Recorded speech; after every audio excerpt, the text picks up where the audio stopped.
Hola una vez más, lejanos amigos de la 15. Yo como siempre encantado de estar de nuevo con ustedes. Bienvenidos a Se cierne la tormenta, la primera parte de este video sobre la Segunda Guerra Mundial. La Primera Guerra Mundial había terminado.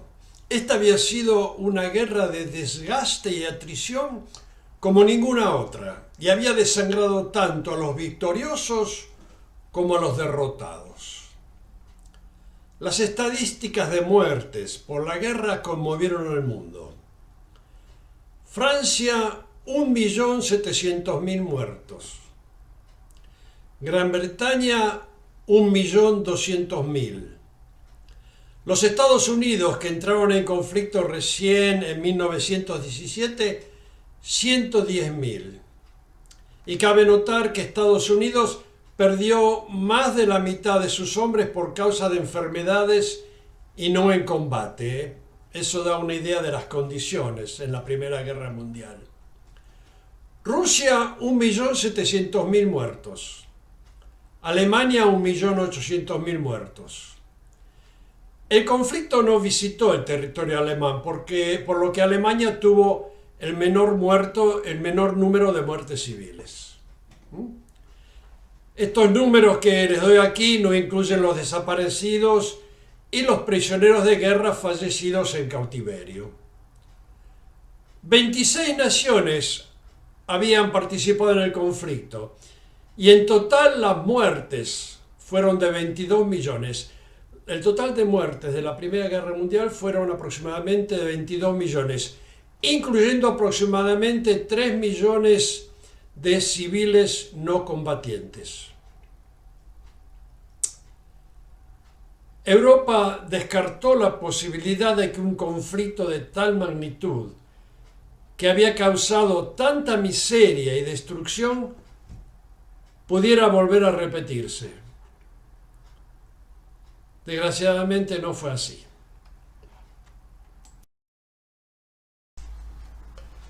Aquí vemos una lista de todos los países que intervinieron en la Primera Guerra Mundial con sus banderas. Las 6 banderas de la izquierda arriba pertenecen al Imperio de Gran Bretaña.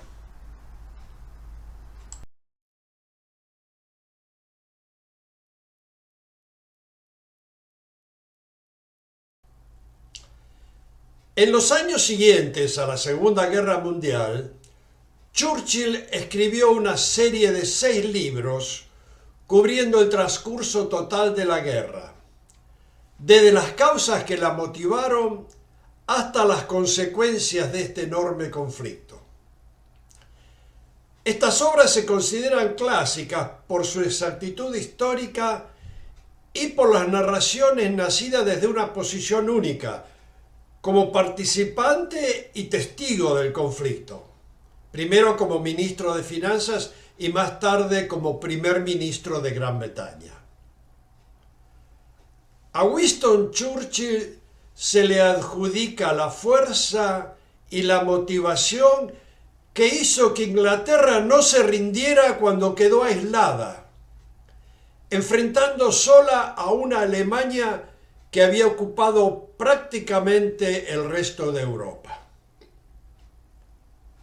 Como todas las grandes figuras de la historia, Churchill fue un personaje conflictivo. Por un lado, su coraje, su explosiva determinación y su extraordinaria habilidad política fueron indudablemente decisivas en orientar el curso de la guerra hacia la victoria de los aliados. Pero Churchill fue también objeto de intensas críticas. Churchill era un apasionado entusiasta del Imperio Británico y su dedicación y motivación a mantenerlo intacto después de la guerra deterioraron su figura política. Churchill trató de mantener el imperio como era al principio de la guerra, pero no pudo ser. Como vamos a ver más tarde, los dominios habían participado activamente en la guerra y habían desangrado muchos hombres jóvenes y querían su justa recompensa con más derechos políticos. Los dominios de Inglaterra, sabemos, eran extensos, eran desde Australia a Canadá, Nueva Zelanda, a la India, etcétera, etcétera. Vamos a hablar de eso más tarde. El primer libro de la serie es titulado Se cierne la tormenta, The Gathering of the Storm en inglés. Entre la abundante literatura dedicada a la Segunda Guerra, es el que me pareció más indicado para comenzar este video y obtener información describiendo las circunstancias que eventualmente condujeron al desastre. En esta charla, basado en esta primera obra, trataré de condensar los hechos que llevaron a la Segunda Guerra, los cuales, desde el punto de vista de Churchill, estuvieron fuertemente entrelazados con lo que pasó durante y después de la Primera Guerra. Según Churchill, las extensas penalidades impuestas a Alemania y la falla de los vencedores en aprovechar numerosas oportunidades para extender la paz fueron determinantes en allanar el camino hacia el segundo conflicto mundial. Esta primera parte finaliza con la entrada de Hitler en la escena mundial.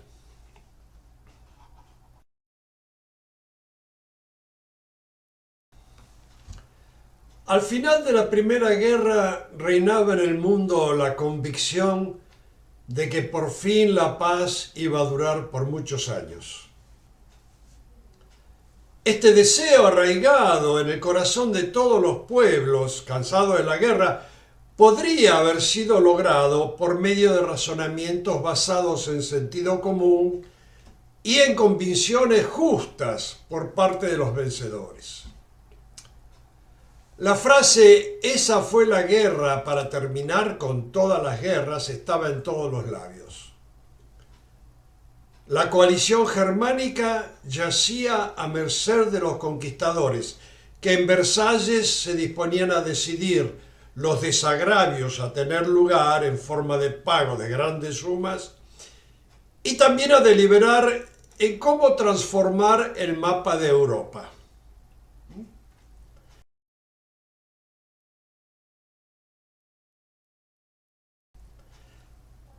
Algunas acciones se habían tomado encabezadas sinceramente a mantener una paz duradera. El presidente Wilson de Estados Unidos había depositado sus firmes deseos y convicciones en su idea, su nueva Liga de las Naciones, resultado del Tratado de Versalles y formada en París el 20 de enero de 1920, 2 años después de la guerra. En las discusiones en París, Francia mantenía el primer lugar entre los damnificados. En 52 meses de terribles encuentros, la Primera Guerra, Francia había derramado la sangre de 1,5 millones de franceses. Extensas regiones de Francia habían sido sistemáticamente devastadas por las fuerzas teutónicas. 4 veces, en 1814, en 1815, en 1870 y en 1914, Notre Dame, el lugar clásico de París, había estado al alcance de los cañones enemigos. Los alemanes habían llegado a menos de 30 kilómetros del centro de París. Las pasiones del pueblo francés, cansado de la guerra, se resumían en una frase: nunca más. Pero el futuro estaba cargado de oscuros presentimientos. Al terminar la guerra, la población de Francia era menos de 2/3 de la de Alemania. Alemania tenía alrededor de 65 millones. Mientras en Francia el índice de crecimiento permanecía estacionario. En Alemania el índice de crecimiento crecía al punto de que en una década la juventud alemana alcanzaría la edad militar y sería el doble de la de Francia. Alemania no había visto el terror de conflicto y destrucción en su territorio, estaba prácticamente intacta, mientras que los recursos e industrias de Francia habían sido devastados. El Imperio de Gran Bretaña, por otro lado, estaba envuelto en una gran agitación política. Sus colonias y dominios reclamaban las justas retribuciones por su contribución a la victoria. Seguimos. Aquí vemos el territorio de Alemania luego de ser reestructurado de acuerdo al Tratado de Versalles.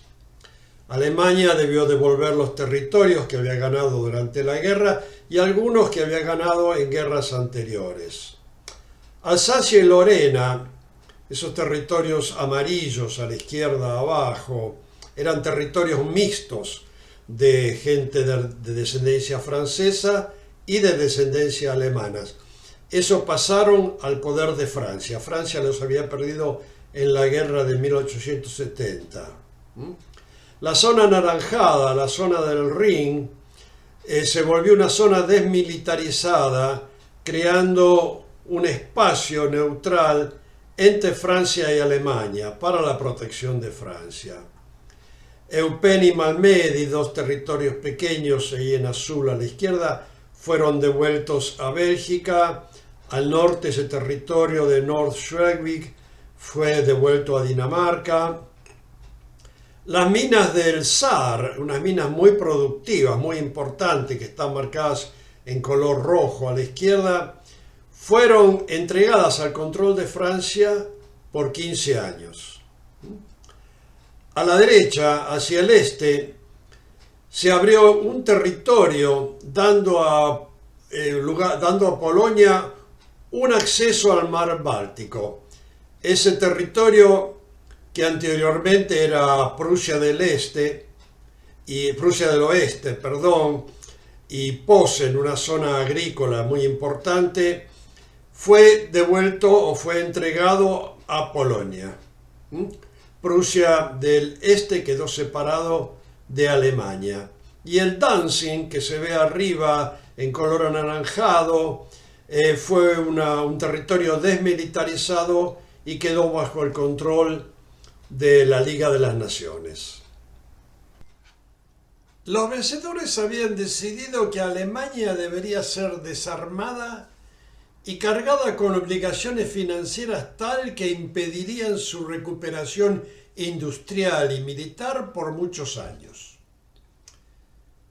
De acuerdo a Churchill, las condiciones impuestas por el Tratado de Versalles fueron malignas y excesivas al punto de hacerlas inútiles. Alemania debía pagar reparaciones en una escala fabulosa, definidas en cláusulas nacidas del deseo de venganza de los vencedores y de la falla de estos de entender que ningún país, más aún un país derrotado, podía afrontar un tributo que era equivalente al costo de la guerra. Las imposiciones que habían hecho, las deudas que debía Alemania, valían tanto como el costo total de lo que había costado la guerra. Las solitarias voces, incluyendo la del presidente Wilson con su tratado de 14 puntos que fue rechazado, trataron de exponer la imposibilidad del cumplimiento de las condiciones forzadas en Alemania. Esas voces fueron ignoradas o silenciadas por políticos que decidieron no enfrentar la bruta realidad, ansiosos de reafirmar su posición frente a un público desinteresado e ignorante. El resultado fue que las cláusulas no fueron nunca enforzadas. Francia había obtenido la venganza buscada desde la guerra de 1870, pero había quedado completamente desangrada, y en todo el país prevalecía todavía un temor profundo de Alemania. Un tratado de protección mutua fue firmado por el presidente Wilson, Lloyd George, el primer ministro de Inglaterra, y Clemenceau, un gran ministro, un pacifista, gran ministro francés. Pero el Senado de Estados Unidos se negó a ratificar el tratado. Desprestigió a Wilson, que perdió la elección siguiente. Clemenceau, el pacifista primer ministro francés, fue reemplazado por Poincaré, un fuerte líder decidido a cobrar su deuda a Alemania, algo que era imposible. Cuando Alemania se retrasó en el pago de las reparaciones, Poincaré invadió la zona del Ruhr. En este mapa vemos en color verde la zona del Ruhr, una zona de Alemania altamente industrial. El área que se ve ahí en color anaranjado es una zona desmilitarizada, creada para tener un espacio, abrir un espacio desmilitarizado entre Alemania y Francia. Este acto, esta ocupación del Ruhr, aunque dentro de las condiciones impuestas por el Tratado de Versalles, fue condenado por Inglaterra y los Estados Unidos, que mantenían una actitud más benevolente hacia Alemania. Inglaterra y los Estados Unidos estaban cansados de la guerra, no querían saber nada, no querían líos.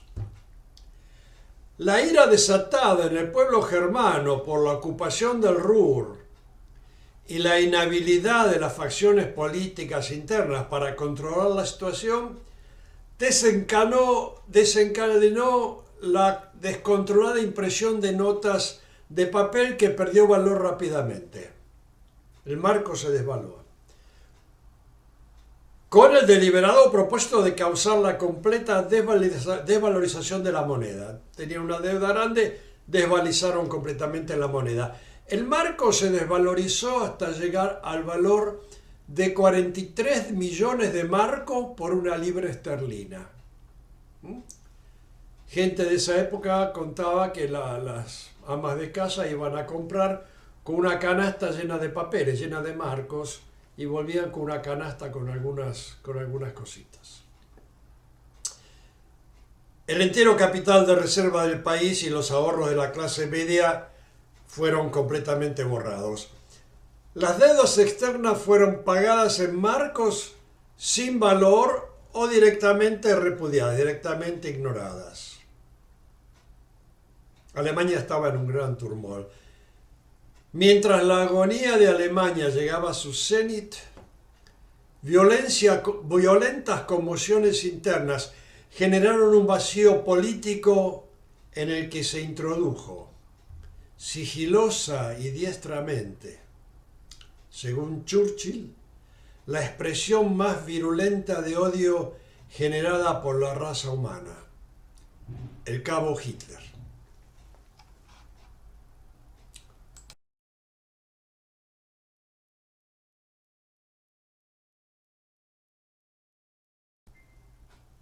Desde el principio de los años 30, en secreto, desafiando el Tratado de Versalles, Alemania había comenzado a hacer planes para armarse. Concluida la guerra, la flota de guerra alemana había sido internada en Scapa Flow, una base marina al norte de Inglaterra, mientras se negociaba el armisticio. Los aliados habían expresado intenciones de repartirse la flota alemana entre los países vencedores. En junio de 1919, el almirante Ludwig von Reuter, previendo que la flota podría ser usada contra Alemania, ordenó el hundimiento de los buques. En esa imagen se puede ver la ubicación de Scapa Flow, al norte de Gran Bretaña, al norte de Escocia. Scapa Flow era un extenso refugio natural aprovechado por la flota británica, de gran capacidad y de bajo fondo, entre 30 y 60 metros. Durante la guerra, los alemanes habían tratado de entrar en Scapa Flow con submarinos 2 veces, en 1914 y en 1918, pero fueron detectados y fracasaron. Recién en la Segunda Guerra, en octubre de 1939, un submarino bajo el comando del legendario Günther Prehn entró en la base y hundió el acorazado HMS Royal Oak, His Majesty's Service Royal Oak. En la imagen se puede ver una foto del almirante Ludwig von Reuter, comandante de la flota, y dos fotos de esos dos enormes acorazados también hundidos, el Gross Frederick y el Hindenburg. 11 acorazados, incluyendo el buque bandera Federico el Grande y el otro enorme acorazado Hindenburg. 11 acorazados, 5 cruceros pesados, 8 cruceros livianos y 32 destructores fueron enviados al fondo o encallados. En referencia a la Wehrmacht, al ejército, habíamos dicho que los países victoriosos habían limitado las fuerzas armadas alemanas a un máximo de 100.000 hombres y prohibido la conscripción. Ese contingente fue el núcleo del cual se formaría en pocos años un ejército de millones de hombres. De esos 100.000 soldados profesionales, saldrían 100.000 oficiales de diferentes jerarquías, de generales a coroneles, a sargentos, listos y preparados para entrenar a miles de reclutas en tiempo récord en el momento indicado. Imposibilitada de usar el servicio militar, se formaron en Alemania todo tipo de organizaciones civiles dedicadas a reclutar y entrenar futuros combatientes. Compuestas por ciudadanos voluntarios, estas eran asociaciones como camaradas de veteranos de la guerra, cuerpos de jóvenes patrióticos, incluían también grupos de personal civil, como la policía, bomberos y aún servidores postales.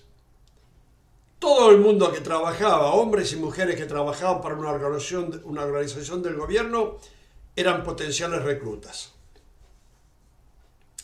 Estas organizaciones de carácter aparentemente civil eran manejadas con rigurosa disciplina militar desde el principio.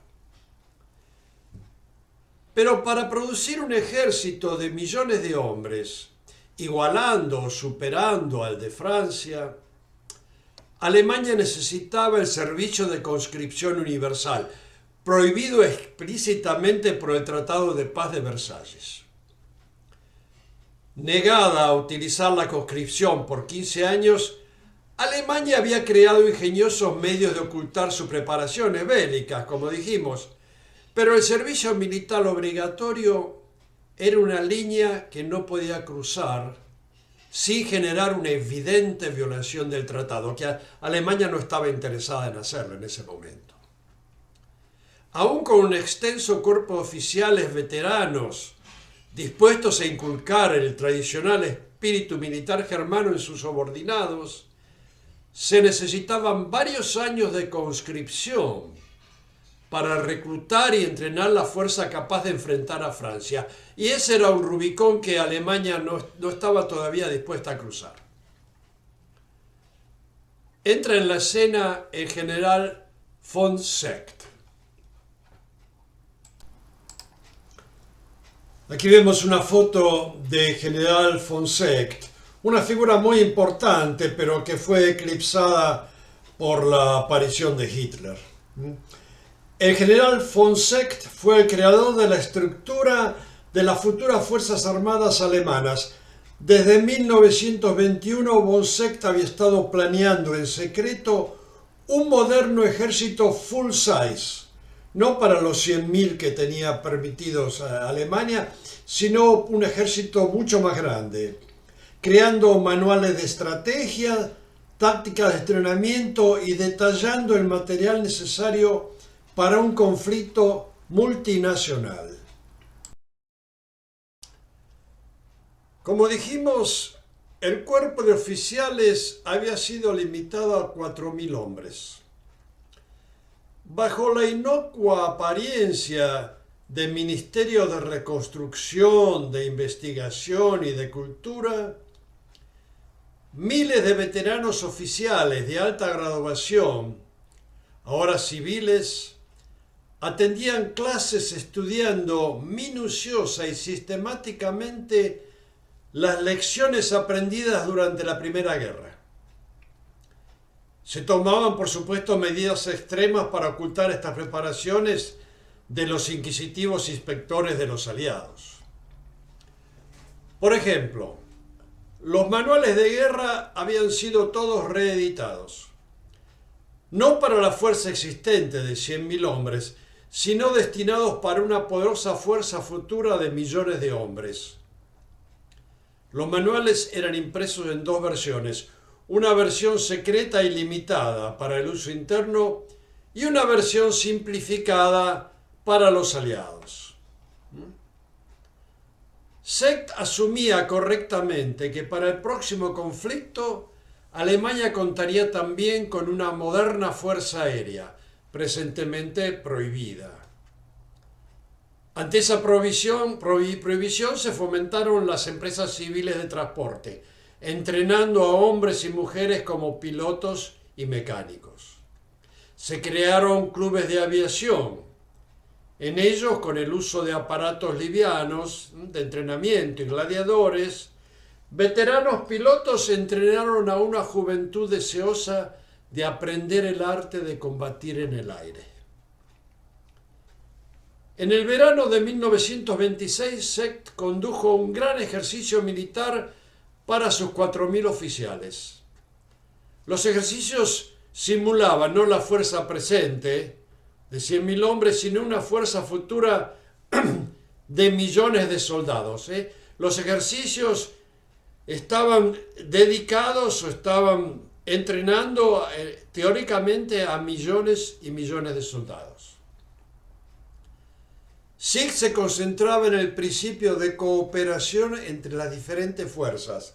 A diferencia de la guerra anterior, donde la artillería y la infantería habían trabajado juntas, en el futuro, todas las armas, desde la infantería a la artillería, a la caballería motorizada, a la todavía inexistente fuerza aérea, morteros, zapadores, fuerzas de choque, fuerzas auxiliares, todas trabajarían en el futuro en combinación. Sect era un general de mucha experiencia, muy inteligente y que pensaba mucho. Un maestro de tácticas y de estrategias. A esta nueva doctrina fueron atribuidos los extraordinarios sucesos más tarde de las campañas 1939 y 1940. Cuando Alemania tomó Francia en unas semanas, en 4 semanas. En el ambiente civil, Alemania también se estaba preparando. Había construido modernas fábricas e industrias, mayormente con fondos prestados por Inglaterra y los Estados Unidos. Se crearon especialistas, ingenieros y científicos, crearon volúmenes de textos detallando la conversión de la industria civil a una industria de guerra. Por ejemplo, una fábrica de aparatos domésticos podría convertirse completamente para fabricar municiones en menos de 3 semanas.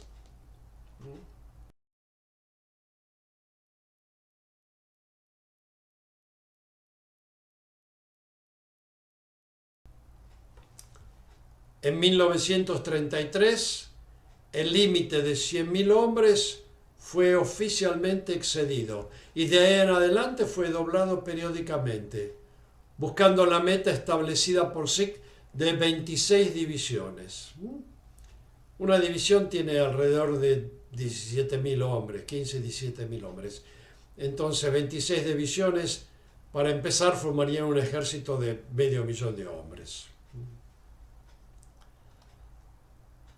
Aún conociendo las preparaciones bélicas del Reich desde 1927, ante el desacuerdo de los aliados, la Comisión de Control responsable de las inspecciones se retiró de Alemania. En 1927, el Concilio de Guerra de Inglaterra, ahora que estaba envuelta en un programa de recuperación económica para recuperarse de la guerra, decretó que todos los ministerios debían trabajar en la base, asumiendo de que no sucedería otro conflicto durante los próximos 10 años. Sin considerar la oposición de Churchill y otros políticos de visión, esta decisión fue aprobada y renovada en 1929. Churchill, que era ministro de Finanzas, se opuso. Churchill pensó que Inglaterra y Francia debían también prepararse para la guerra, pero sus reclamos cayeron en oídos sordos. Inglaterra se negaba a aceptar la posibilidad, no quería pensar en la posibilidad de otra guerra en el futuro inmediato. Y esta decisión provocó en los países, un falso sentimiento de seguridad. La industria y la economía trabajaron y se comportaron como si no había que preocuparse de una guerra que venía. Más tarde, después de la Segunda Guerra, mirando el periodo de 1934 a 1939, se observa con claridad que Inglaterra y Francia, en ese momento con la fuerza suficiente para imponerse, desperdiciaron en numerosas ocasiones la oportunidad de obligar a Alemania a cumplir los términos del Tratado de Paz de Versalles y de esa manera evitar o postergar por años la inminente catástrofe. Según Churchill, nunca había habido una guerra más fácil de evitar.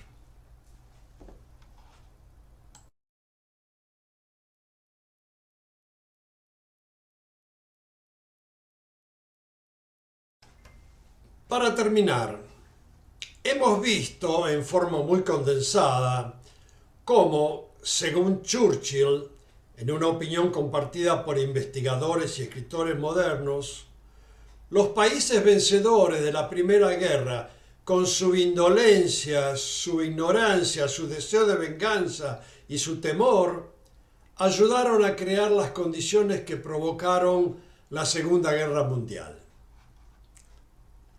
En las partes que siguen vamos a hablar de Hitler, la formación del Tercer Reich y el desencadenamiento del conflicto. Todos conocemos en mayor o menor grado la historia de Hitler, de manera que me voy a limitar a relatar algunos hechos de su vida menos conocidos.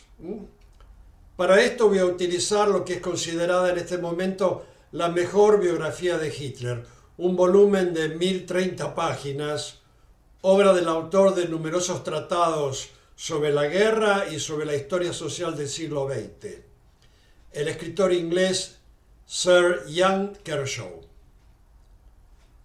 Eso es todo, espero haberlos entretenido y espero verlos pronto. Saludos, cuídense y ya nos vemos. Chao.